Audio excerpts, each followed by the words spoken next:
మునక్కాయ టమాటా కర్రీని చాలా సింపుల్గా ఎలా ప్రిపేర్ చేసుకోవాలో చూద్దాము.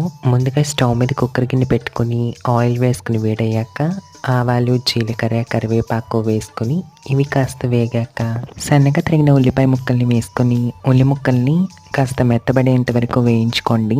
ఈ కర్రీలో మనకి ఆనియన్ క్వాంటిటీ ఎక్కువ ఉంటే బాగుంటుంది. ఆ తర్వాత 1 ఇంచ్ పొడవుగా కట్ చేసుకున్న మునక్కాయ ముక్కల్ని వేసుకోండి. వీటితో పాటుగా ఒక 3-4 మీడియం సైజ్ టమాటా తరుగును కూడా వేసుకొని కలుపుకుంటూ పచ్చివాసన పోయేంత వరకు ఫ్రై చేసుకుని మూత పెట్టుకుని మగ్గించుకోండి.